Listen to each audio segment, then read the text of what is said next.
We all know what's wrong, but I have somebody who has the solution to our political division. I'm Chris Cuomo. Welcome to the Chris Cuomo Project. So we all know what's wrong. But how do you get people away from what is amplified by the algorithms, away from the rage bait? You know how? You don't.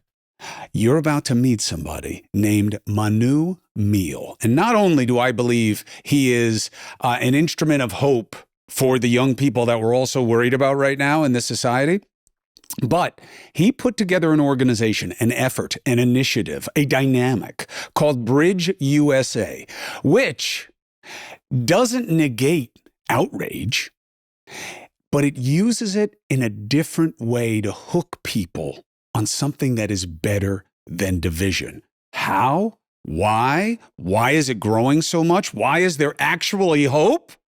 Let's see.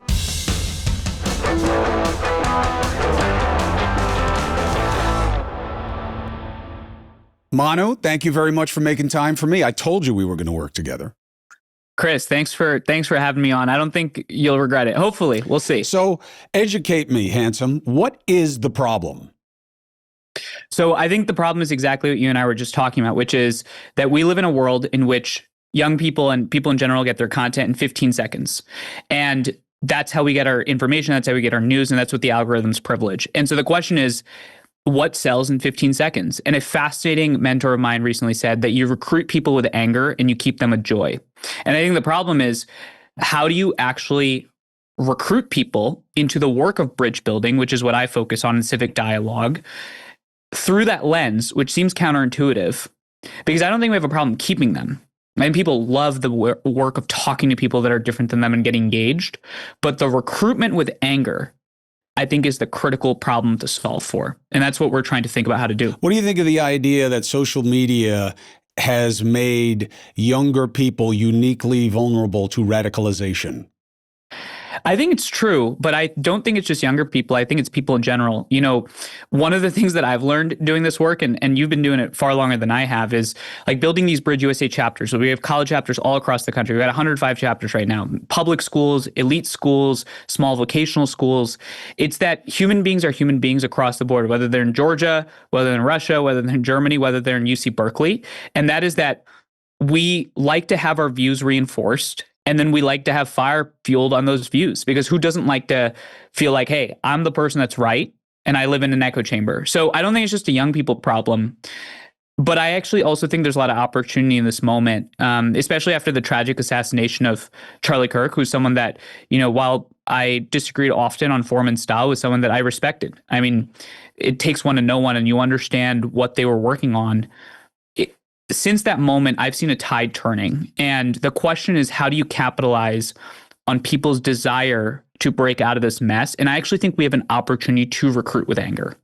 And that's what I'm really interested in thinking through. Well, as a bridge builder, how do you recruit with anger? People are being exploited. You talk about this all the time. We have an outrage industrial complex that recognizes and understands that we're all pawns in a game. And the worst thing that you can tell a young person is you're being used. Nobody likes being used, especially our kids, especially our college students. And I think for the last 20, 25 years, especially since 9/11, you know, I'm 26. I was born around 9/11, 1998. I graduated high school at the first Trump election. I graduated in 2020 from college, which was the pandemic, the insurrection, the first Biden election. Now we're seeing students graduate into the second Trump election. The fact is that we've been primed to have our feelings and views exploited. And when we operate in a world in which people are being exploited, the question becomes that bridge building and dialogue is actually the ejection button out of the exploitation machine. It's a way for you to reclaim, as you say, your free agency. And when you meet a student on campus, for the last 20 years, the closed fist is what you feel like is the way you create change in the world. The open hand is what cowards do. And that equation is now different. The open hand is the way forward. That's the way you create change at this moment. And here's the critical last thing I'll say on this, because you have a far-reaching audience of people that are on left, on the right, all across the place. Manu, is the open hand always the right thing to do? No. It's about the time and place you live in a democracy. In the 1960s, Martin Luther King had a different approach. But then he recognized that after he got his Overton window shifted, the open hand is how you build coalitions. And so we live in a moment where people fundamentally misunderstand each other's intentions. If you're trying to create real change in the world, you should ask yourself, is it dialogue or discord? And I think the answer is pretty easy. I want you to be right, but I don't know that you are right. So let's test it. Okay. How do we test it? If you want to look at who is successful on social media right now, they are doing the opposite of what you're saying, even after Charlie Kirk's assassination. I watched Ilhan Omar, I think, this morning saying, I'm not going to say anything nice about a guy who sold hate every day, even though I believe that she pushes globalizing the intifada and active jihadism on a regular basis, which she can only do because she has an oversampled population of uneducated Muslims in her district. Otherwise, I don't know how she would get elected. But that's also shifting because more and more it's rage baiting. That's what gets the following. I've watched Don Lemon go from being a hash mark to his rage bait interviews with people on the street to make them feel that ICE are the stormtroopers. And it doesn't matter if I agree with him or not. The way he's doing it is making people angry, getting up in Congress members' faces and saying things that are never going to lead anywhere. But they make people angry and they stoke their anger. And that's what is growing because that's what the algorithms reward and amplify, which is outrage and provocativeness. So that everything you want, I don't see how there's and explain in your answer what the Overton's window theory is about, because it seems like everything that is being rewarded is the opposite. I had a conversation with Don Lemon in April, and I really appreciated it because this was something that I was testing on this conversation, which is, yes, you recruit people through anger. That's how Ilhan Omar recruits people. Who follows Ilhan Omar? Who's going to follow someone like Don Lemon? Who's going to follow angry lefties who hate Trump and think he's a fascist, who is turning our democracy into an autocracy? That is yes. Yes. The question is, how many of those people are actually out there? Millions and millions. There's probably about 9 to 10 million of them out there. And there's probably 9 to 10 million on the other side.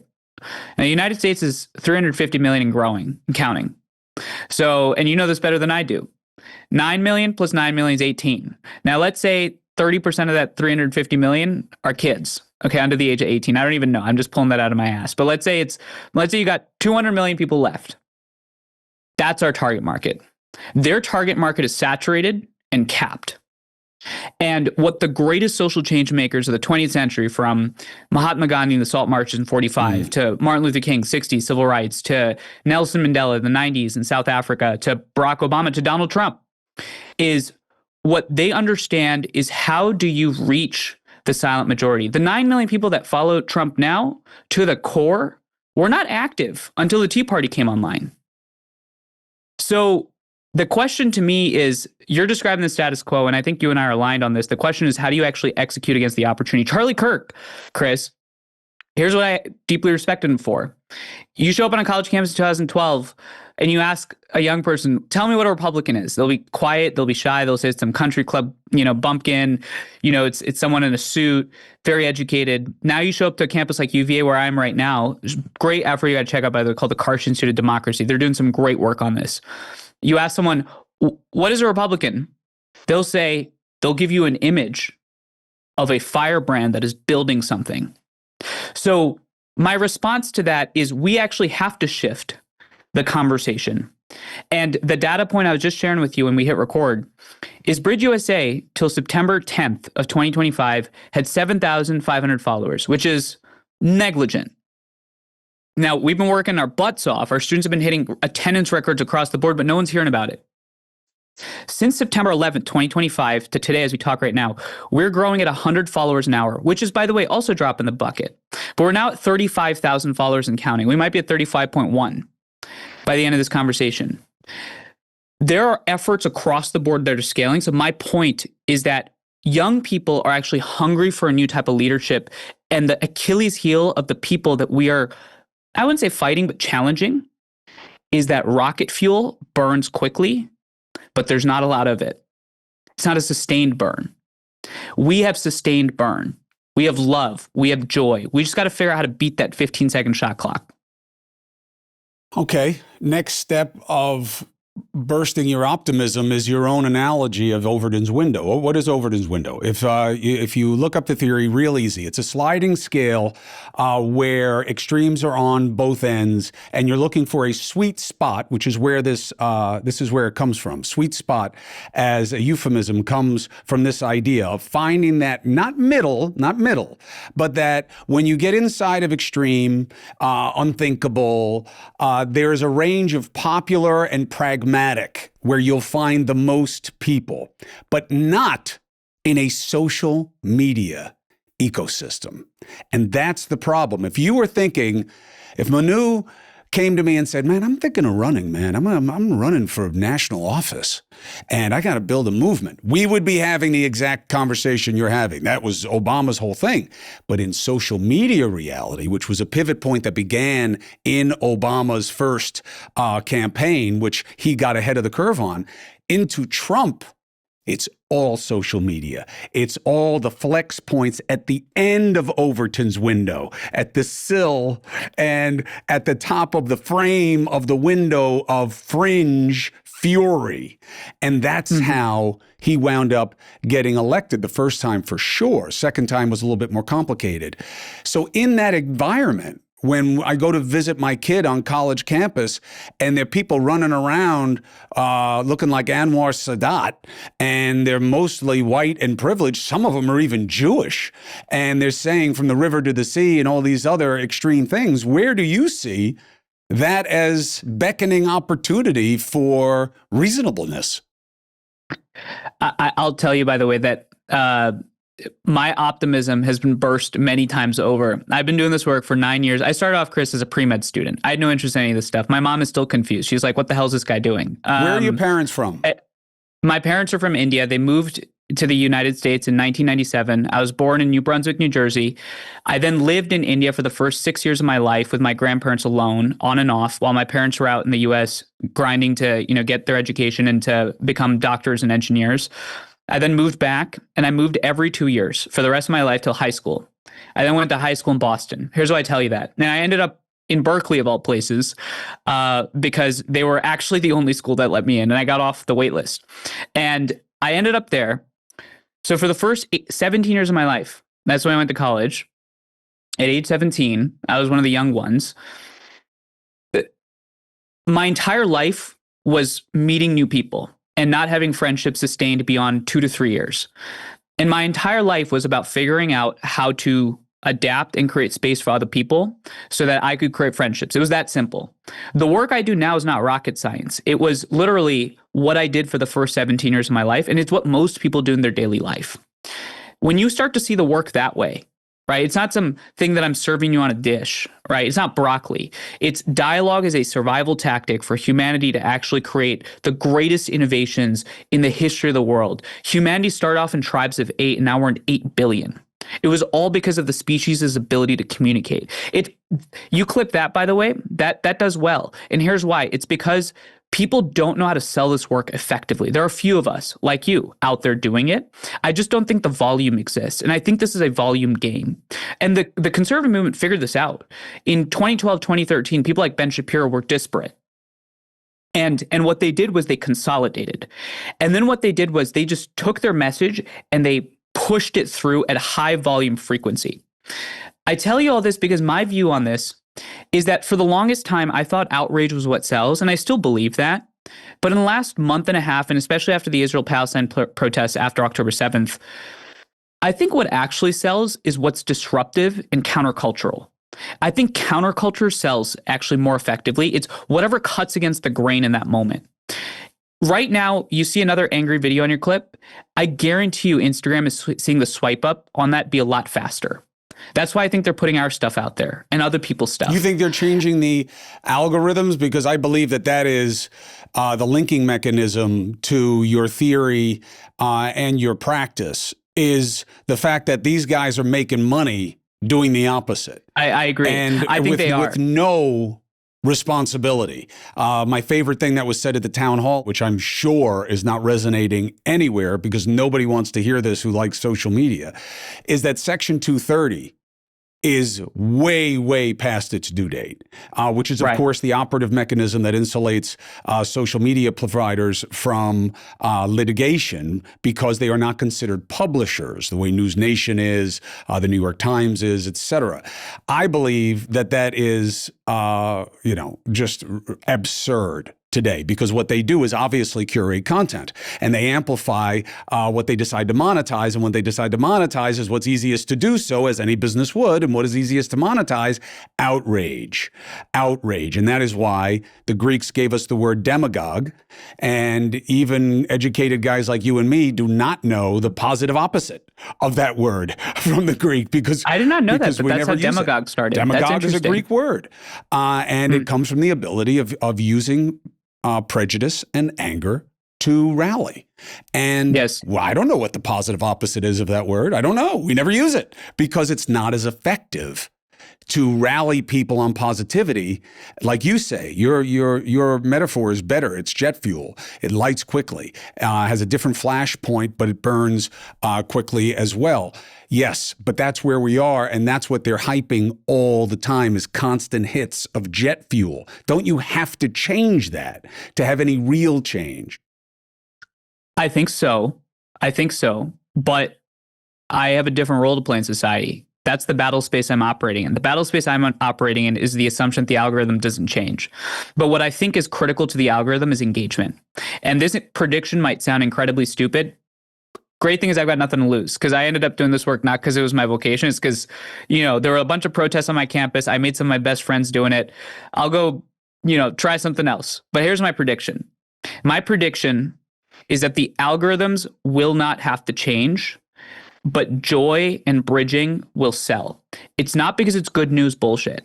It's because it's different. Engagement, when someone sees something, right? You're going to hit somebody over the head 100 times with crazy content, and they're going to keep looking at it. But I think what happens is in the middle of that 100th clip, you get hit with something different. And I'll give you a story of this. Can I give you a story on this? Because I have a clear data point on this. Please. This is the beauty of the difference between having advertisers pay per block and having what really everybody's going to have to move towards, and good, because fuck the advertisers for how they've been running the game for so long, which is subscriptions. So here, we can talk as long as you want. Go ahead. Well, thank God for people like you building independent platforms too, because that's what's fueling it, right? And it takes courage to do that, and I think that's something that you should be commended for, and a lot of other people should be too. So here's my view on this. Last October, we had a really courageous student at our Pittsburgh chapter, University of Pittsburgh, Bridge Pittsburgh, named Rachel.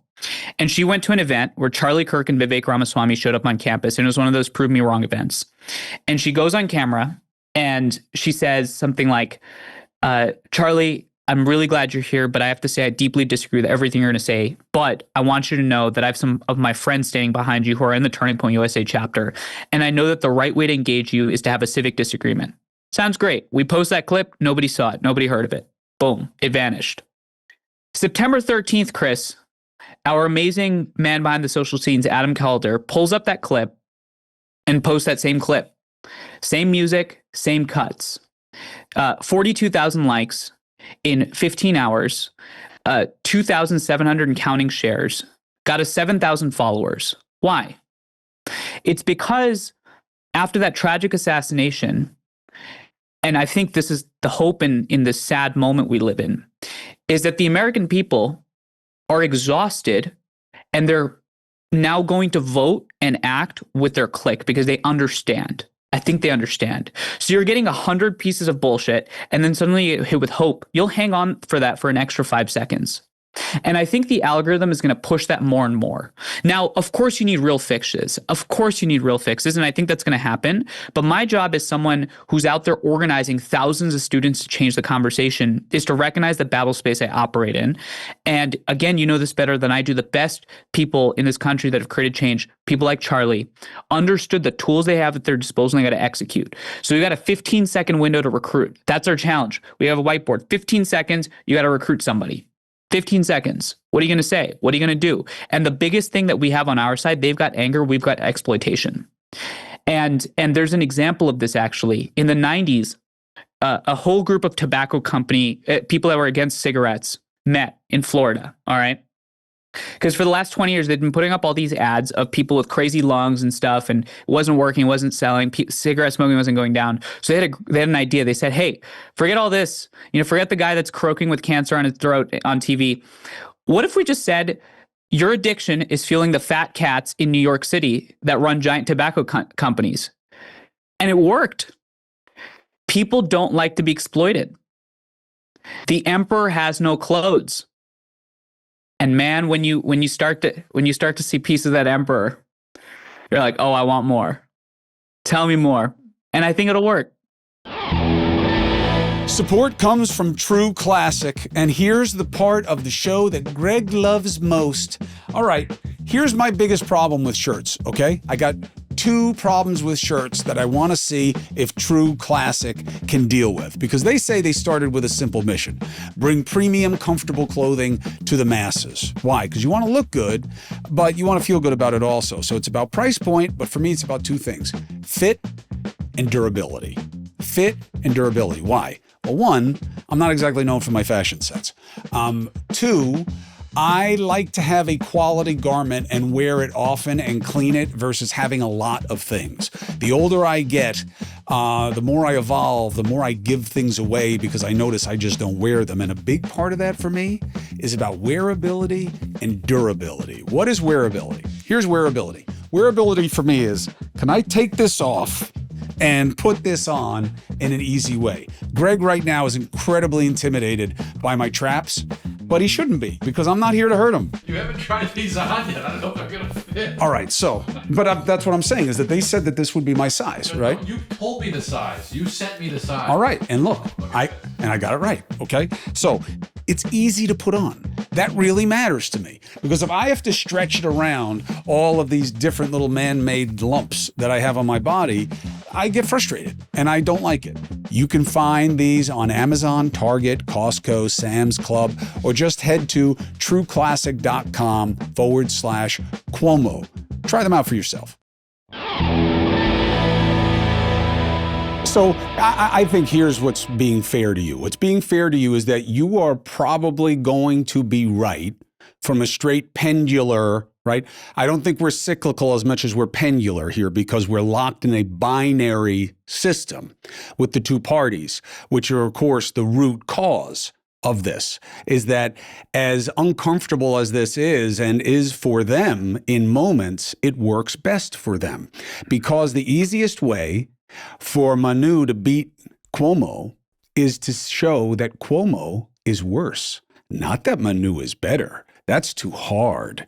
So that's why when you buy commercials with a consultant, the ratio is usually 7-to-1 hit ads versus proof of concept, which is proof of concept is, hi, I'm Manu and you should vote for me because I believe in this and this and this, and I'll do a good job. That's positive about you. 7 for every one of that is Cuomo hates dogs. Cuomo kills puppies, and Cuomo wants to eat your lunch. Why? Because that's what works. So, being fair to you, could it be that you will be right, but man, is it early to tell right now, because you are still riding the wave of the rage bait culture? Yeah, I think it's a very fair point. I think it begs the question of, what does success look like? Right. I think if I took your point farther, essentially what you're saying is, all right, Manu, the pendulum was here. Now the ball is a little bit closer down here. So maybe you're getting some likes, maybe you're getting some content, maybe it even lasts a couple of years, maybe you'll sell some more merch, but then it'll swing back. Right. And I think this raises the question, of what are we actually trying to build towards. And I think the critical thing when this ball is swinging to keep it there for a longer time is people have to win elections on this type of platform, and people have to see that their followings and their content gets more engagement when they post this type of content. 100%. It's simple. It's incentive-based, 100%. Right? And I think you have a very unique critical window. And that's why people like James Tallarico, the guy down in Texas, is doing really well. Yes, I've had him on. I've had him on here, and I've had him on News Nation. I think I saw that conversation, by the way. And I think I saw that conversation. I said to him, you're going to have to run for higher office, And he was like, well, he gave me the typical, I'm really focused on what I'm... Now... And look what he's in Senate. He's going to run for Senate. And I think that it's a really interesting race for him. Now, he is being... How do you think he's going to do? So I think here's why you don't know. There has been no money put against him yet. What do I mean by that? Yes. There's been no effort to make him undesirable yet. He's been doing the hard work of being seen as desirable. Now, does he run the risk of being limited out as another Buttigieg? Maybe. But he's a heavy Christian Buttigieg. So is that better than Buttigieg? Yeah. In America, if you're pushing your faith, I'm not saying Pete Buttigieg isn't Christian, doesn't have faith. I'm not saying that. But Tallarico leads with it. Okay. I think there's a saleability to that that is very attractive. He's young. He's single. Does that mean he's gay? How does that work? He hasn't really broached that. I wish he never had to, but that's not how American politics works. And so there's been no money put against him yet to otherize him. So I can't really tell you how he's going to do, but I will say this. He or she who sits down or stands on the same stage with that guy have better eaten their fucking Wheaties because he is a a signature of your generation. We've had you guys on camera since you popped out the chute. So you are all telegenic. You are all glib. You are all well-spoken and conversant on camera. Remember, in my generation, you had to learn that. You'd be one guy in person, another guy on TV. Now you guys are all the same all the time. If anything, you're better when you're on TV. So he has that going for him. It is too soon to say, especially in Texas, which is definitely not in the part of the Overton window that you want it to be. Sure. They always say it is, but it isn't. I don't know, but I do know this. He is proof of what you're selling. They will otherize him, and I think they will critique him. And by the way, there's great people on the right that are rising as well, that are excellent in terms of their execution, their capacity. But here's my broader point, which is why I think we can actually still win, even if the pendulum swings back to negative partisanship, which it will. By the way, that's like the history of this country. The Constitution almost failed ratification, right? Like our birth was unruly, right? Which is why when I ask what does success look like, I'm not imagining some kumbaya republic. I think you need disagreement. I just think we need to course correct a little bit on how that disagreement happens, and I think you'd agree with that. But here's where I think a negative partisanship world actually still helps us. I think if we can succeed in changing the terms of the debate, I think if we can succeed in creating a new divide in this country, and I think a lot of people are trying that. It's not a unique concept, but my view is that the real divide in this country is not between left, right. It's between people that are open-minded and closed-minded. It's what you talk about. It's between the Tallaricos of the world and the MTGs of the world, right? It's between the Ro Khannas of the world, right? And then someone like the AOCs of the world, right? I think we're in a battle between two theories of change. It's not actually about what that change is. I think what my generation is going to have to legislate is how do you create change? Because everybody wants change. And frankly, there's actually a lot of unity around some of the problems. That's why our politics right now is a horseshoe. And so in the world of negative partisanship, the two theories of change that have to fight each other is one is conflict, outrage, turn out your base. That is how I win and build a better world. It's actually not going to be about healthcare because both candidates are going to say, I want more money in your pockets and lower premiums. I think everybody's going to say that today. But the second theory of change is what this country's built on. Is this idea that talking to people that are fundamentally different than you is how you create plus one, e pluribus unum, out of many one. That is the alternative. And in that world, I'm ready for that fight.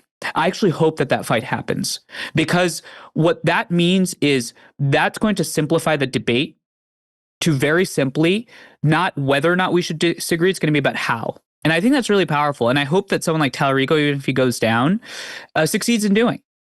And I think that'll be effective. Beto O'Rourke was supposed to be that. Why do you think he went down a different route? Well, I don't know that he went down a different route. I think he lost, and then he lost again. But he was the hope for this, of kind of kindler and gentler, although those virtues are now seen as weaknesses in this society. Now, they're not in terms of what you teach your kid, right? That's the irony. They're not in what you expect from your employees. They're not in terms of what you want from your partner in life. They're not in terms of what you expect from your friendships and relationships. But in politics, we have abdicated that agency to a different dynamic and value system where I don't really care if Tom Homan took 50 grand. I don't know why you're talking about this so much. He said he didn't do it. It's an anonymous report. When it comes out, it comes out. But how about all these killers on the street? Like, that's what I'm afraid of, because all I'm primed for is my fears. Explain what you mean when you say politics is a horseshoe. I mean, very simply, the idea is that Bernie and Trump are actually a lot closer than someone like Obama and, Obama and Bernie. And some people might say, what are you saying? But when you go down their policy platforms and you go down the ways in which they're offering prescriptions, it's the populist versus the anti-populist. It's the establishment versus the anti-establishment. But that's sort of where I would see the horseshoe theory coming into play. But if I can just offer why I think people, especially in the influencer world, jumping on this establishment, anti-establishment thing, why I think it's actually it's a flashbang in our politics, is that the deepest divides in this country have actually not been about establishment, anti-establishment. I think the deepest divides in this country have been about how you actually engage and listen and coexist with someone that is sitting right next to you.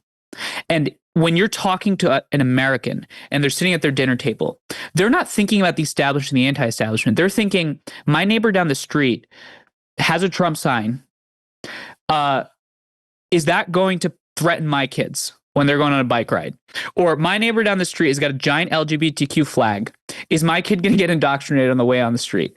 That, by the way, has been the conversation on American dinner tables since the start, which is why I think we are actually on the side of, while it's not rocket fuel, we've got more sustainable fuel. And I think that's really powerful right now. Are you asking people to do what's hard when what we're looking for is easy? Oh, yeah. It's like trying to convince people to go to the gym. I mean, if everyone went to the gym, they'd look like you. And which is why, by the way, I don't think I would ever want to say Manu fights Chris. You would literally just do a side-by-side comparison of us standing with our shirts off. And I think it'd be pretty quick. I am picking up some techniques. Well, let me tell you something. This is a digression. Maybe you can educate me. I will take technique over strength any day of the week. I could train you for about 15 minutes, and 80% of the time would be concentrated on getting your mind around the idea of making violent choices. You know that expression, choosing violence? Mm-hmm. I have been training, learning, and teaching self-defense for decades, okay? I abandoned martial arts, boxing, all fighting. I don't do any fighting because self-defense isn't about fighting. Fighting is rules. Fighting is style. Fighting is dynamics of competition. Self-defense is you taking your glasses off and sticking them in my eye, and you'll be like, oh, that's terrible. But well, what are we talking about? Are we talking about guys who get us on campus when you and I do an event together? And they're like, you guys are fucking pinkos. And you're not going home tonight because we're going to take care of this right now. And you want to talk to them. And I'm like, yeah, great. You'll talk to them, after I knock them both unfucking conscious. And because, you have to do what you have to do. Technique wins all the time. I can't tell you how many big fellows I have seen balled up because a female had foot stomped them, hit them in the throat, and now had them on the ground. Technique wins. So never be. That's actually this is actually the funniest tangent, because it actually links very strongly to basically you posing this idea of us being David and there's a giant Goliath out there, right? Like, not to stretch the metaphor, but yes, you've got 9 to 10 million people that are incredibly loud, but we've got a scalpel, and that scalpel is made of joy, and it's made of happiness. It's made of excitement and interest. And the question is, how do you manipulate the tools of the moment and have good technique in executing a mission that, frankly, has always been the underdog in this country? And my favorite part about the David and Goliath story, the idea of technique, the idea of me potentially beating you, which would be, by the way, I think that would sell. I think that would. Anything bad happening to me would be good for you, by the way. Indian nerd fights. Are you Italian? I am. Okay, Indian nerd fights Italian. My grandpa would be rolling over in his grave. But I think like the reason why that story is so interesting is because America loves underdogs. Yes. And you've been on PBD's podcast, yes. right? And like I think about this a lot when he's talking. America bets on countercultures.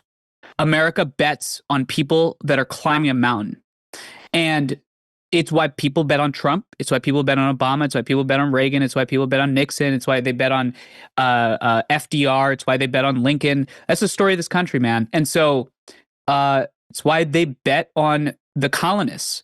That's why the French bet on the colonists. It's underdogs taking down Goliath. And so when you cast it like that, I didn't even say bridging. I didn't even say dialogue. But now the person listening is like, oh, at least he's the underdog. I know that. Right. What does he got to sell me? And that's why everybody wants to sell themselves as somehow victimized now. You know, it used to be that you didn't want to own being victimized. One of our big problems with mental health in this country is that people don't want to admit they have a problem because they get written off as weak and crazy, and nobody wants to deal with them anymore. So there's all this stigma attached because everybody had to be seen as hard. Now, what does everybody have to have to make a foray into politics? They need a hard luck story. I came up from nothing. My father was this. My mother was that. You know what I mean? I barely made it. You know, everybody's got to have that. Otherwise, they get written off as privileged, even though we live in a country where what's the ultimate American dream? Wealth. But all of a sudden, the people who have wealth, and I was raised by one of those, by the way, Manu. My father, first generation, right, was a real one, anti-elitist. Yeah. I just finished his biography, by the way, in prep for this conversation. Mario. Yeah, he was... I'm so with that book, but it's better than nothing. He was seen as an ethnic, like you, not as a white guy. I am white. He was not. He was an ethnic. He had to share being valedictorian in college and law school with Irish guys because he was an Italian, and they were he couldn't get a job on Wall Street as a lawyer, even though he was a fucking genius. So he wound up in Brooklyn, and he was constantly seen as a mafiosi. And that's why my father hated all mafia things. The Sopranos, Godfather, he wouldn't watch them because he was like, you know, this has done nothing but destroy us. What's my point? My point is he was a real underdog. He was a real one. When I got into an Ivy League school, he was upset and did not want me to go.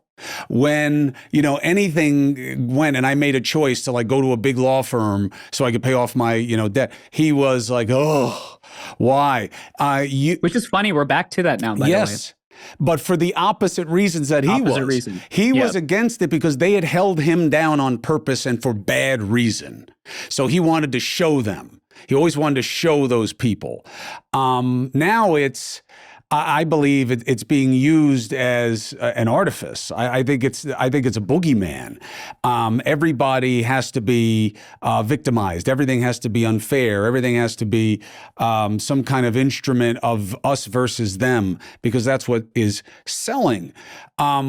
So this is the right point of the conversation to go to what you've come up with as a solution, which now, after Charlie Kirk's assassination, people now know Turning Point USA in a way that they probably didn't before. And they're growing leaps and bounds. Last night, their guy told me that they've had 130,000 new inquiries for chapters. And you have BridgeUSA, which is why I fell for you in the first place. That Manu is one of the most impressive guys in the space of, we can do better than this. And I'm going with the hardest group, which is young people, in the place where we've seen the most extremism, which is on campus. And I'm going to get people to talk to each other.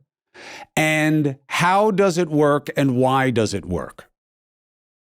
So I'm really glad actually that you brought up your story about your father, because it's a story that's interesting in that it had a lot of resonance, then lost resonance, and has resonance again. And it has that resonance because he was someone that showed up as an ethnic and he built a legacy in this country, right? And I bring that up because the common thread I've seen between a lot of interesting Americans that are first generation, someone like me as well, is it's like you oftentimes end up doing something that you never wanted to or were interested in doing. So I'll actually tell you really quickly about how we started. The reason is because I think then people are going to understand why this thing is taking off now. And part of that is because I have no issue toiling away in obscurity. And the reason for that is because I fundamentally love what I do. And that is, how do you convince people that we radically overestimate how divided we are and we radically underestimate the power of a dialogue? How did I come to that? So, Chris, I told you earlier, I came to UC Berkeley after getting off the wait list. See, even you have a hard luck story. Keep going. I know. And so I ended up in the Republic of Berkeley, where I really cut my teeth, So here's what happened, right? So February 2nd, 2017, I'm walking back from my math seminar and I hear helicopters overhead and I hear protests in the distance. Now, none of this is all par for the course. This is Berkeley. What was different was I was walking past this cafe, and you'll relate to this to your past colleagues, and there's a window that was broken and it was shattered by a protester. And inside it said CNN, UC Berkeley students protest Breitbart editor's speech. Now, I didn't know what any of that meant, but the television crew that was filming that segment was led by a woman named Kyung La, who was standing right next to me, and they were filming that. And that was sort of the breaking of the fourth wall. That was where I went from, I'm going to try to be a doctor, and I've always had an interest in politics, but this thing is for, as my grandpa always said, those goody two-shoe people that wear those suits, right? And now I'm suddenly a part of this, whether I wanted it or not. And so I walk into the middle of campus, and there's a giant tree on fire in MLK Student Union. I remember it like it was yesterday. Walk past the Amazon store, which was broken in. By the way, that fact, everyone in the protest united around that. At least the Amazon store got popped.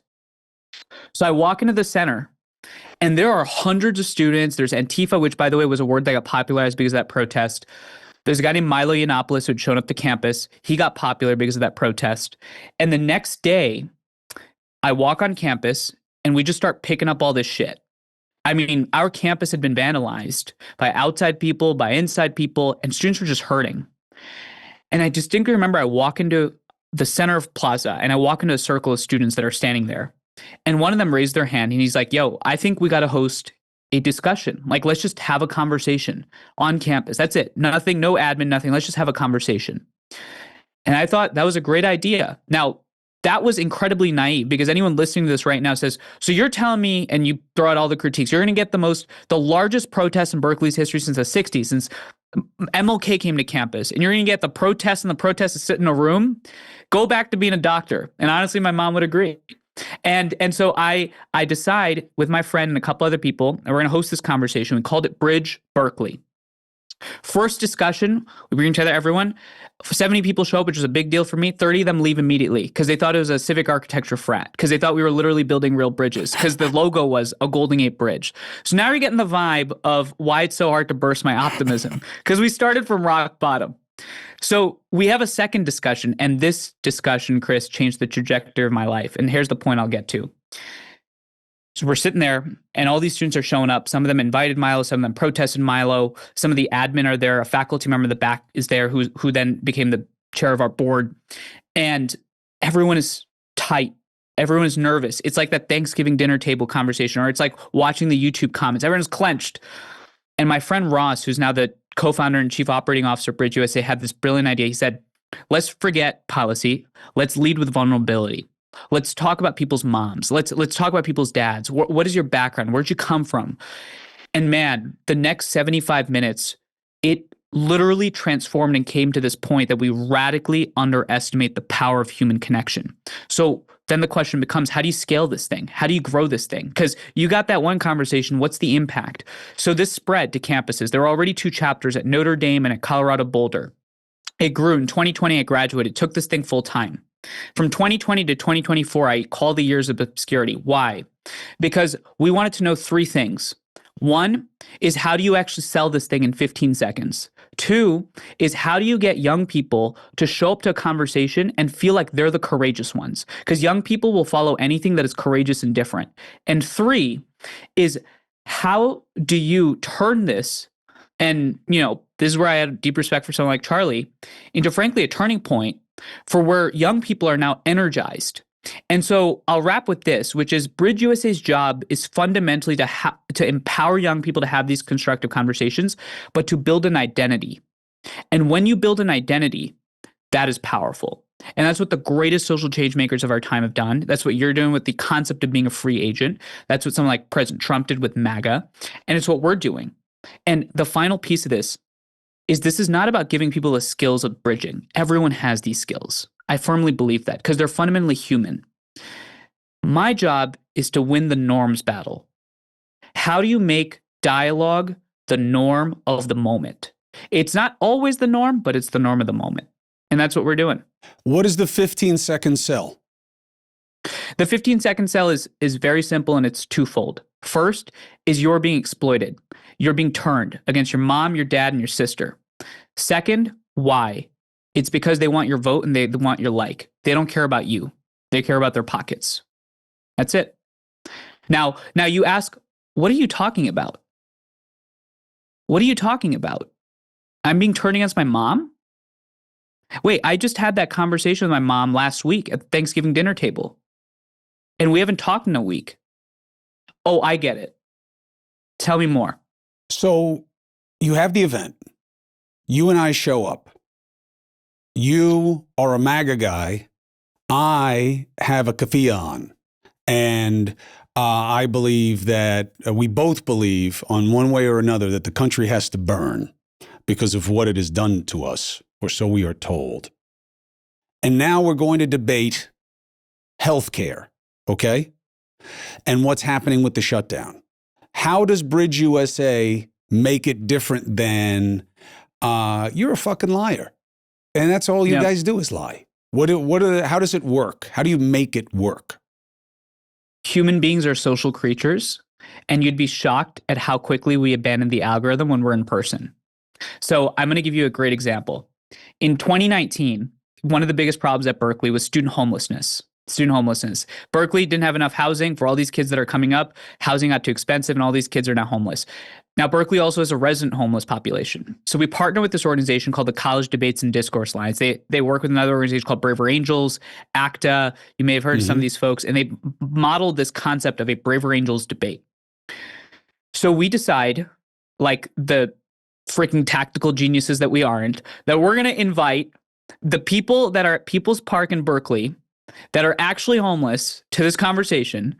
We're going to invite the kids that are homeless to the conversation, the folks that represent their population. We're going to invite some of the students that want more housing, and then we're going to invite the people that are just curious, And the person that was at People's Park shows up to this dialogue, and he starts getting angry.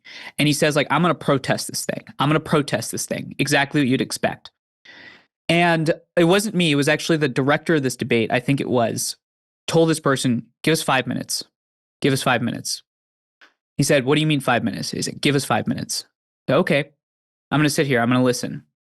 By the end of that debate, Chris, this guy logged the most speaking minutes of anyone in this audience.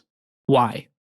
It's because we do 3 things. The first is every conversation, and this was a Braver Angels debate with the College Debates and Discourse Alliance. We also have separate events that we do across our chapters, but at every event we do 3 things. 1, you lead with the norms. There's 4 norms to every bridge event. You listen to listen, not to respond. You don't interrupt or have side conversations. You debate the argument, not the person, and everyone represents themselves, not broad social groups. Nothing about that is brand new, but you institute the norms at the front of the conversation. Suddenly, there's now a social disadvantage to being an asshole. That's essentially what that does. How do you police it? Well, that's the second piece. So we train moderators, we train students. They start learning these techniques. There's great literature and research out there from people like Jonathan Haidt that we take from. We've built a moderation training. These students are now engaged. They understand their jobs. And importantly, now they feel like they actually have some real social currency behind what they're doing. And their job is to facilitate a dialogue where people start to see that this is actually not about blunting my convictions. Like I can actually show up and have the disagreement, because that's oftentimes the misconception that this is a bunch of squishy, white bread moderates. But this is about not hating the person at the end of the conversation. And then here's the third thing, and this is the most important thing, is it's what I asked you when you asked me about the pendulum question. What does success look like? Success in this conversation is not the win. Success in this conversation is to understand why the person that's sitting across from you believes what they believe. Because that will equip you to be a better change maker. That will equip them to be able to listen to you. And that builds trust. And man, I'm telling you, the critical part of this that we've solved is it's all about scale. I'm confident that when we're at 800 college campuses in 4 years, you're going to see a shift because people love this. The problem with bridging, Chris, is not that people don't like it. It's that they don't think it's possible. That's the thing. They don't think it's possible. They've given up on it. And I think the American people are ready. They're ready. I'm already giddy thinking about it. Support comes from Stopbox, okay? This is a no-brainer, all right? Look, I believe in self-defense, all right? I train in it, I learn about it, I spread it to others, and I believe in protecting yourself with a weapon. I am a gun owner. You know what really worries me about being a gun owner? What? Storage. Who else is going to have access to it? How can I get access to it in a way that I get to be in front of the bad guy? That's where Stopbox comes in, okay? Simple, unassuming, easy to use. Can't get into it if you're not supposed to, at least not quickly. What does that mean?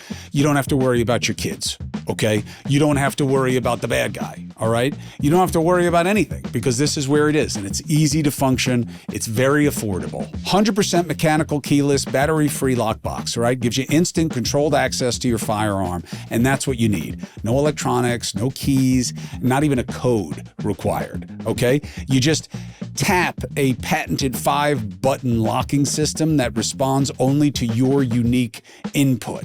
For a limited time, my listeners get a 15% off discount at Stopbox. All you got to do is use the code Cuomo at checkout. Go to StopboxUSA.com, use the code Cuomo, you will get 15% off. Please, after you purchase, they're going to say, well, where'd you hear about us? Tell them I sent you, please. I hope you're right. I mean, look, obviously I hope you're right? When we first met. Well, I got nothing to lose, so it's okay. Well, I think that we have a lot to lose. First of all, I mean, look. No, we do. You are young. We do. And you don't have, dependents that are making you second guess every judgment, and you're able to balance a vocation and an avocation, which is great. And if this scales the way you want it to, you'll probably merge those. And that is absolutely what success should look like for you. But the reason I fell for it is I'm desperate for better. And I know what's wrong. I don't know how to put it right. And I believe that you're onto something, but there's no but. I think you're onto something, period. However, when I look at Turning Point, what's the difference between the two? So what Turning Point does is, and there are others who do this also, but, bring in Patrick Bet-David and he's like, my proposition is that capitalism is all based off incentives. And now it's, how many people can he beat on this point, right? And you'll see like a trained debater, like a Mehdi Hassan, okay, does exactly the same thing. He calls his company now Zeteo, which means it's a Greek-derived term for profound curiosity. And I find that very ironic because I find that what he has done is gone to the clever and not real cogency, not depth. So he's all gotcha all the time, which makes him perfect for social media, as all these guys are. and it's just a gotcha contest. And it's always, yeah, but, oh, you say that, but you said this. And you say you want this, but what about that? And you think you're right about this, but what about when you did that? And that's what's working right now. They just happen to be playing with fire. So Mehdi Hasan doing that about taxation is one thing. You say it's a middle-class tax cut. Oh, yeah? Well, then what about this? And what about that? What about this? That's one thing. When you're doing it with whether Israel should exist and whether Hamas are terrorists, that's why I get into it with Mehdi. I think he's very clever and good. It's just like, you know, this is not what you should be playing with. These are real life things. And you're playing. And he'll say, no, I'm not. Yeah, you are. You're fucking playing because you know what Hamas is. And that's why I am playing right now. I'm guilty. I am messing with Free Palestine. I'm saying, I'm Free Palestine right now. I'm Free Palestine. Hamas is killing people in the streets. Free Palestine, free Palestine. Why aren't they saying it now? So if it's not the Jews, you don't care? They don't like the game. They're accusing me of playing the game because I'm disrupting their game, which is another kinetic kind of connection for me to what you're trying to do. The problem is that what is selling right now is winning and gotchas and owning. That's why did Tucker shift? Why did Candace shift? Why is Tucker all of a sudden talking about things that were usually the great evil for him? He's into disruption also. Candace is into disruption. Right? She got a little kicked, she got a little kicked in the stomach when she left Shapiro because he didn't like what she said. So she decided to go all in down the road of Israel is the enemy. Why? Why not? It works. Controversy, provocative, outrage, demagoguery, very powerful. Trump. Why is he? Look, I had one of the smartest guys I know sit on a stage and say, James Comey is the worst. What he did on the Russia probe, and then I heard a senator echo it. Yeah, and then I heard the whatever Jordan's title is on the right, the whip, the leader, whatever he is, say, Comey was terrible with the dossier. And all of them were using that as a rationale for why it was okay to prosecute him for something that they don't have proof of. And that's where we are. And I don't know how to bridge that. Because the only way I know how to deal with it is say, that's wrong. That's wrong what you're doing. It's not justice. That's unsatisfying to people. I agree. And that's actually exactly why I think we have the potential to win. Because the people hold a lot more power in this equation than they think they do. The reason why Mehdi, the reason why MTG, the reason why people from across the political spectrum play that game is because ultimately the consumer is what's rewarding them. Tomorrow, if the consumer shifted, the customer left, PBD would understand this. Capitalism is all about incentives.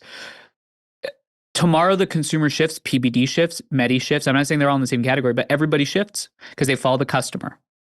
And that's why my job, and I spend much more energy thinking about that 300 million person target market from 15 to 75 that doesn't understand that they're a sleeping giant. And when you realize that you have more power than you thought you did in the exploitation of the moment, things start to switch. The real problem, I think, and I spend 90% of my time thinking about why this won't work, Chris, because I should rephrase, it's not that I don't have much to lose. I have everything to lose. I love this country. I'm glib about it primarily because it's, I find a lot of refuge and humor, but I would not be doing this work if I didn't think that this is the greatest experiment of all time. And I think we need to do everything we can to make sure that it lasts for the next generation. That said, the question then becomes, how do you activate? The real critique is, can I actually activate those people? Can I get them excited? Can I get them excited about pragmatism, which is really hard? Mm-hmm. That's what my father called himself. My father hated labels because he saw them as self-limiting, right? You're a liberal, you're a conservative. He thought that they were all too simple and done so by design. To limit and exaggerate and reduce the need for comprehensive understanding and application. So he would call himself a progressive pragmatist. Now, would he still call himself that today? I don't know, because progressive has been tainted as a term to mean like kind of farther to the left, but that's how he defined himself. The problem with it, I can help you with this, Tell me, please. is we are trained to battle who is wrong and what is worse. We are dealing in flavors of shit all the time, right? It's like piss soup versus shit sandwich. You know, it's like, oh, the Democrats are piss soup on this. They want to give healthcare to illegals, which is like one of my least favorite words in our political vernacular. And then what is the response? It's not, no, we're not piss soup. Here's why it's actually good, and it's actually lentil soup or whatever the fuck soup like you like. It's, yeah, but you're a shit sandwich because you want to steal health care from 50,000 people in your own district. You're even worse. I'd rather drink the piss. That's what's being sold as a commodity. What is the trouble for a pragmatic person in that? You're not touching either of those things. You're not touching them. You will wait. You will starve. And that fights the natural appetites and inclinations. And that's where we are right now. That's the problem with yeah, but, which again, you don't apply anywhere else in your life. We both overlapped in terms of private equity. I did mezzanine finance, Chase Capital Partners. I was a lawyer, but I was in that space. Never in my life did I show someone like you, right, because you'd be on the deal side, the term sheet that you asked me for, and you're like, half these covenants don't work. Yeah, but Manu, I could have given you one where none work. And you'd be like, fair point. Never happen. You know, you've never been in a relationship with anyone where they're like, you're 15 minutes late. Yeah, I could have been half an hour late.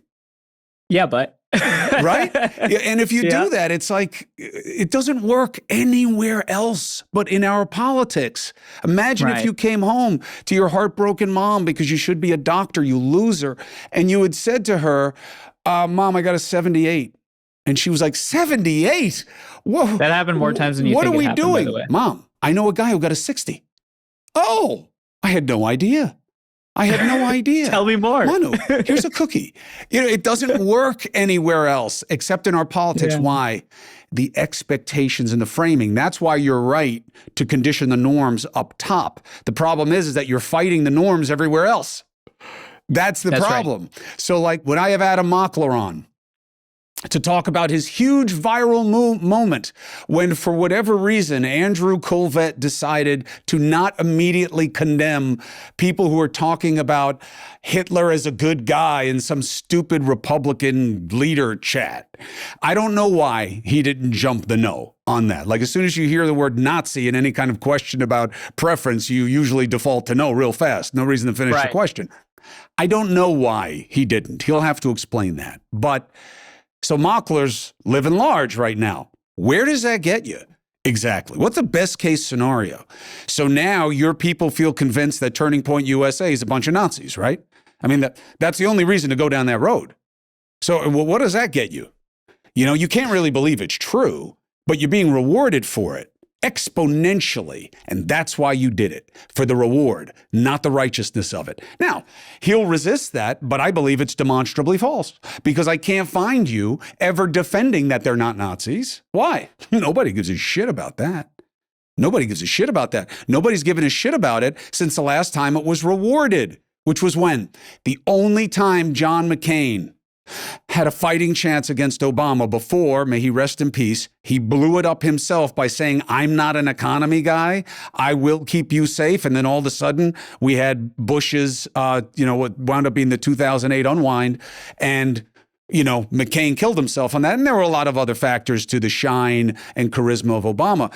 But the moment where the woman says, oh, Senator McCain, I'm so happy to vote for you because this Barack Hussein Obama, he scares me because he's a Muslim. And McCain stops her and says, no, hold on. He is a good man. Okay, we disagree, but he's a good Christian man. Why do you think people remember that video? I believe he did something even at the time, which was you never stop someone from insulting your competition, because that's how you win, is by them being seen as worse. And John did it. Because, and it was countercultural. Yes. It was, no one expected it. Yes. And that's, I mean, that's how I think we sell this thing. Is how do you show, I call it outrage is bridge building. How do you show bridging in moments where no one expects it and then capture the content? The real challenge, Chris, is actually not getting those moments to happen, it's capturing it. Because the thing with when you have a debate is people are ready, right? They're ready, they want to fight, they're engaged, they're active, they're ready to be recorded. When someone's having a life-changing conversation, they're not thinking about being recorded.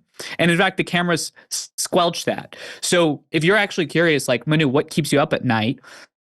One of those things is it's very hard to capture life-changing moments on camera on a campus. The second challenge is scaling this where you have enough quality across these chapters. And the third challenge is that, I mean, I question all the time if I'm right. I mean, the amount of times that I've been called a fascist, right, by both the left and the right, it's like I don't have enough fingers left, right? And that was when I was 17. I'm like the spitting opposite image of what a fascist looks like. I mean, you could have called me computer nerd 100 times and that would have worked, right? The reason why is because, I mean, I do ask, again, I'm glib about it, but people should know, like, lives are on the line. I get it. World boundaries are on the line. Borders are on the line. This American experiment is on the line. Thomas Paine called America humanity's last best hope. And I believe that to my core. That's why I spend, whenever I need to go cry, I'll go to Monticello down the street and go think about what Thomas Jefferson would be thinking at this time, you know? But I say all of that because it's about finding disruptive moments, capturing them, putting them in a bottle, and shooting them out. And the only reason why people remember that McCain thing was because no one expected it in that moment. And that shit happens all the time in our lives. And it's like, if Steve Jobs could figure out how to turn everybody into a photographer, including my mom, you know, with his with the phone, we can figure out how to turn everybody into observant beings that can capture life-changing moments and put them online. So it's not good news crap. It's none of that. And it's what you're saying. And the last thing I'll say is that the United States next year is going to be 250 years young.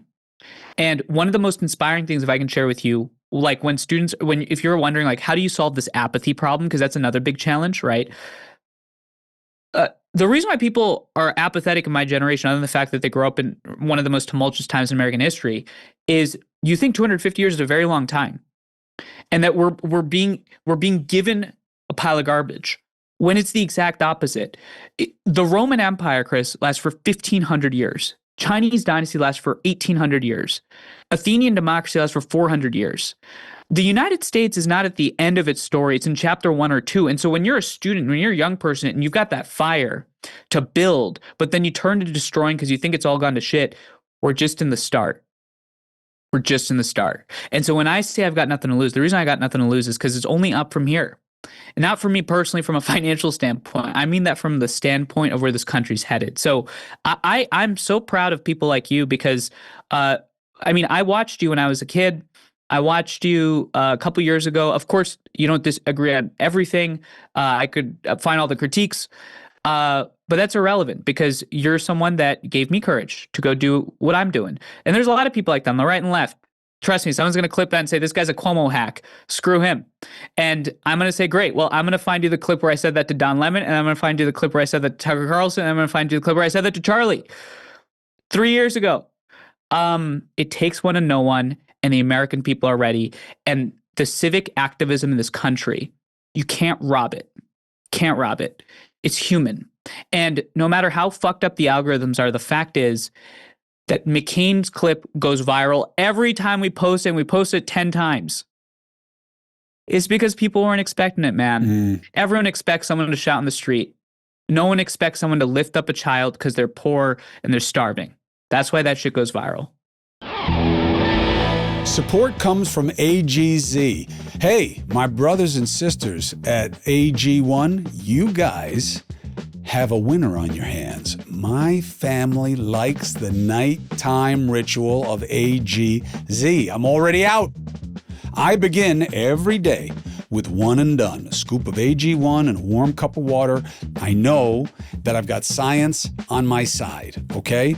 And you've heard me pitch it many, many times and say, I wish I did more with these guys. Why? Because I like what they're about. I like what they're about. And I like the synergy of AG1 and AGZ. Why? Because the same way that AG1 gives me all of the things I need to give myself a chance to be healthy, right? Your vitamins, your minerals, your adaptogens, the right balance, the right mix so that there's the right absorption in my body in the morning. And now I get to link it with what I do at night with a formula that has been scientifically tested to help me wind down and get ready to have restful sleep. I am not a great sleeper. AGZ is a melatonin-free, clinically studied formula that has herbs, adaptogens, and minerals. If you're ready to turn down the stress and focus on the rest, head to drinkag1.com/CCP for the Chris Cuomo Project and get a free frother, which you're going to want, especially with the AGZ, with your first purchase of AGZ. Where? drinkag1.com/CCP. How do you resist the pressure of picking a side when your team comes to you or when students say, yeah, but this is just so wrong. We got to jump on this. And here's our disruptive moment, Manu. I mean, is that we got to stand against this right now, or we got to be with this, or they've gone too far. I mean, we got to just, how do you resist when that's what it's all about right now? I am on a side. I'm absolutely on a side. I'm on the side of conversation over conflict, over dialogue over discord, over humanization instead of dehumanization. I am on a side. And my argument is that the real political divide in this country, the real prerequisite issue to prevent another, let's say someone says genocide, to prevent, let's say someone says unjust imprisonment, to prevent, let's say censorship, to prevent an illegal border crossing, to prevent the pile of bullshit that our politicians cook up every day, is to resolve the underlying incentives that drive problem solving. And so I am absolutely on a side. And I think that's actually what we have to flip, is that when someone joins a BridgeUSA chapter, they are filled with ideological conviction. If you ever come to our summit, I mean, you got a standing invitation. Next July, we do a summit everywhere. We bring together all of our students from across the country that are incredibly engaged and powerful. You show up to this thing, they all are on sides, but they're on a side that is bigger than all those. And that's the side of how do you create change in this country? I am absolutely on a side. And I'm on the side of deliberative democracy and unruly republicanism, because that's what this country is built on. And you know what? I said this once and it did not clip well, Chris. But I'll say it again because I believe it. If you were someone on Mars and you observed the American experiment in the context of human history, thousands of years, where it's not self-defense, it's killing everybody around you, right? You would bet against this thing every time. And that's what gets me up in the morning, because we are all underdogs. This is normal. Sadly, it's normal. The Constitution, you might know this better than I do, passed by 3 votes in New York, 30 to 27. It was the last colony, the last big one to ratify it. It almost didn't pass. So when people realize that we're not hanging on by a thread because we've always been on a thread, Right. We're playing with house money. And wouldn't it be awesome to be on the side of the people that are trying to pull off the greatest experiment in the history of humanity? Count me in. Mockler, I'll debate you every day.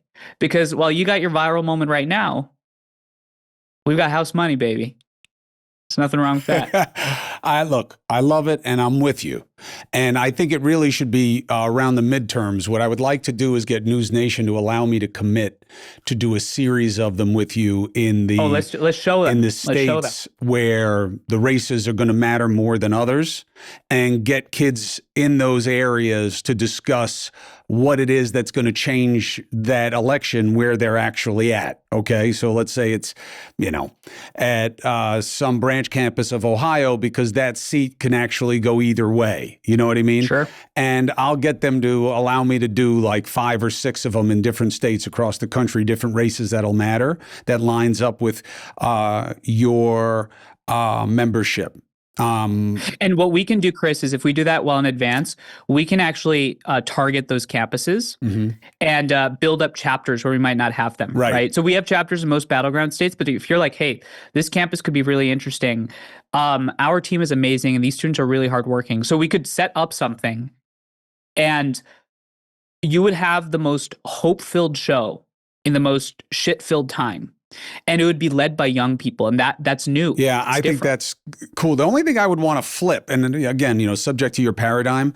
Oh, please push back. But like when the Jubilee people, what they're doing, they're a debate syndicate also. Yep. I'm fine with competitive banter-ish. I'm not that fine with it. I can do it. I actually wish I were not, as I didn't have the facility in that area that I do, but I do. But I would like to reverse it. And I'm not going to sit down and show you that I have that you're wrong and we disagree and I'm better at it than you. I want to flip it and sit down with someone who thinks we disagree and guarantee that we agree about more than we disagree. And I don't care where you're coming from, unless you're so fucking crazy, right, that you don't make any sense. You come from no constituency, okay? Yeah.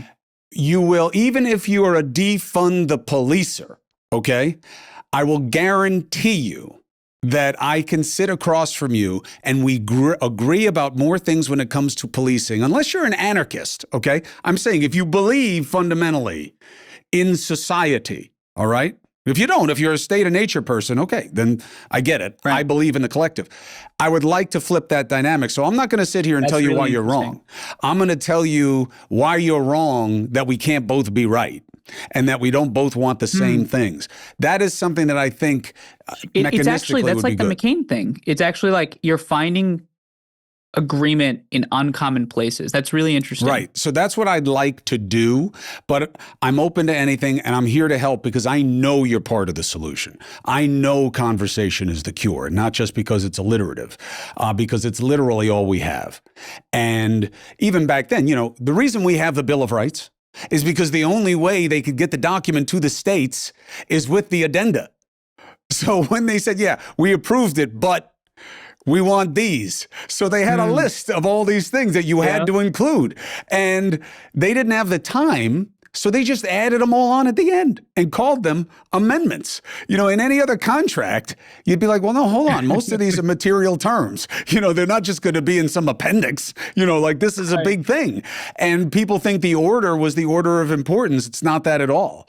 With very few exceptions, it was just in the order that they could get them adopted and voted on that second time more quickly. That's all. The Second Amendment wasn't supposed to be second. It was a throwaway request of Washington, who was so pissed off that he could never have a standing militia because people didn't have weapons, didn't know how to use them, and weren't coming trained and disciplined, and he wanted a standing army, and they didn't want to give him a standing army then. So they were like, we'll give you the Second Amendment so that everybody knows you got to be able to keep, you got to have a rifle, you got to know how to use it, and you got to come with it and be ready to go when we call you.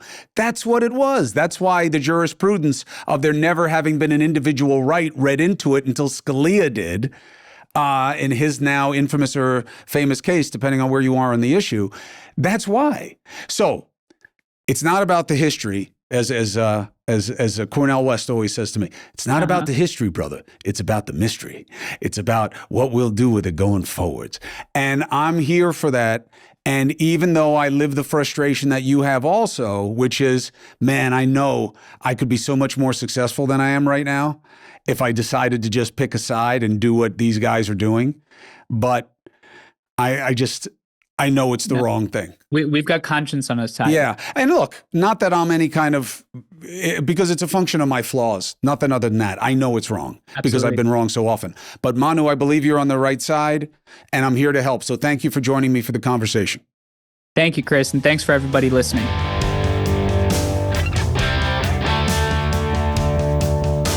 Look, now you know why I'm such a fan, not just of this guy, but of what he's trying to do with BridgeUSA and why it has to be the antidote to the poison that we are being forced to take minute by minute in our politics today. Will it work?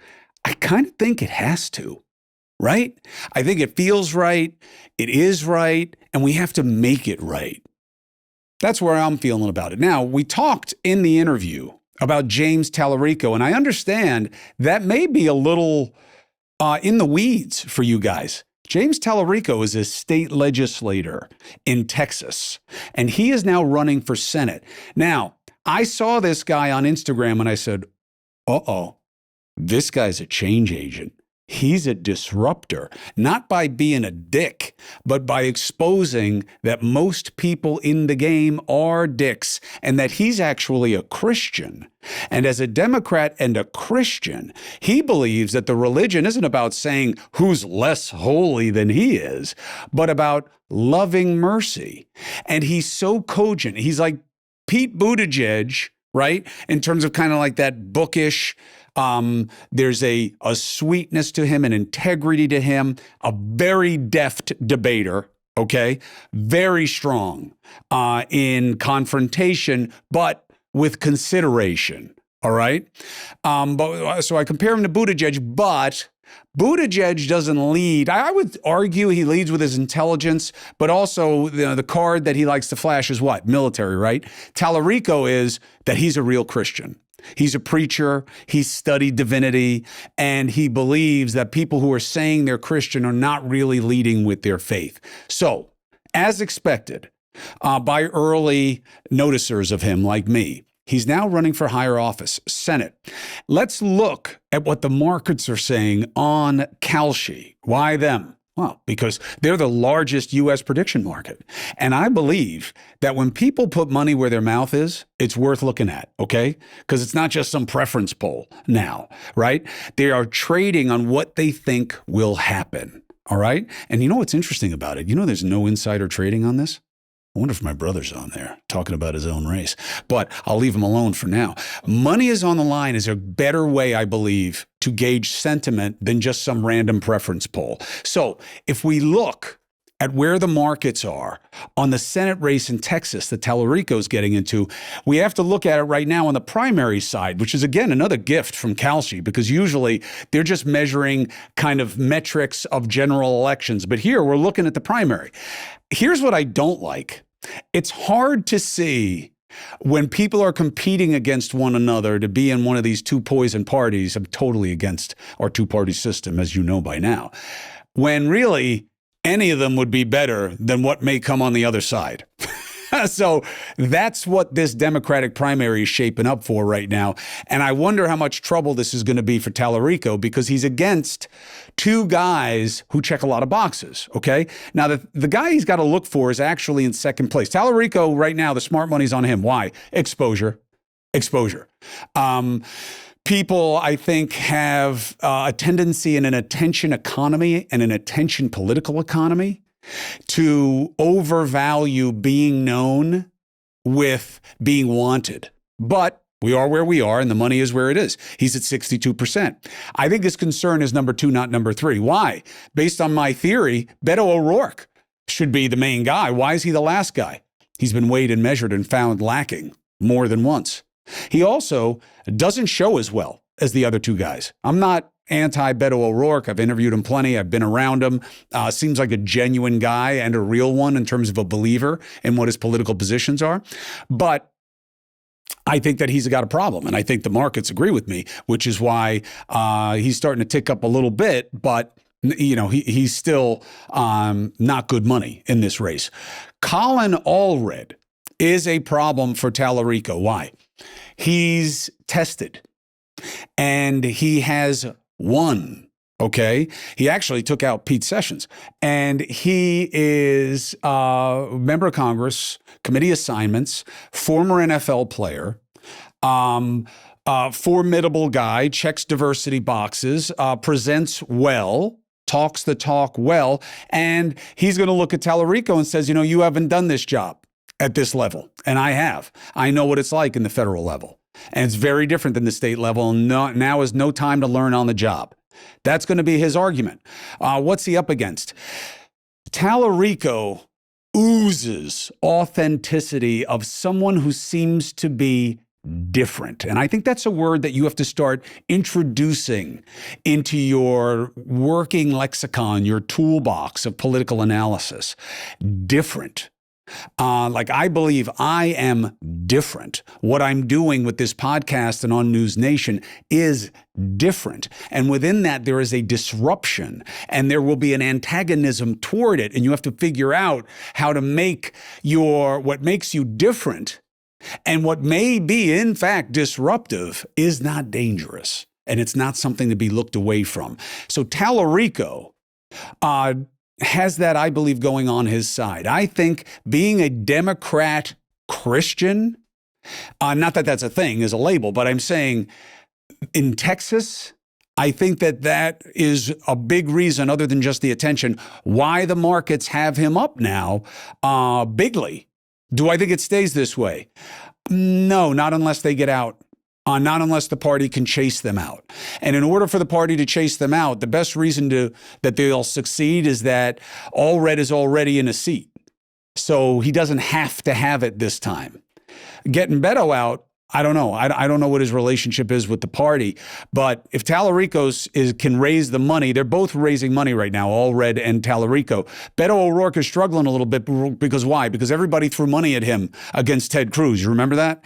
And it didn't work out. So again, he's been weighed and measured and was found lacking. So, that can be a problem. And you see, I tell you what I liked about Tallarico's money best. It's not just what you see at the 62, it's the no of 43. People aren't putting money on him no the way they are Beto O'Rourke and really even Colin Allred. Why?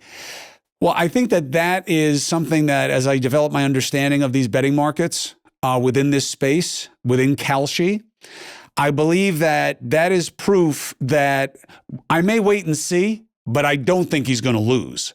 So I'm not betting no, but I'll wait to bet yes, even though there's risk with that. Why? Because you can get in now and wind up trading on your bet before it even comes to end. And if you're in the money, you can make money. So it's about what your betting strategy is, which I think is what's so interesting about what Kalshi is doing, is that it's kind of a melding of poker and politics, which is kind of cool. So right now, Tallarico is the one to watch in this race, but it is also a race to watch if you are a Democrat, especially because it's happening in Texas. That's a very interesting laboratory for Democrats to see what they do in their own primary and what that means about the midterms in general. So I'm watching, and I think you should be as well.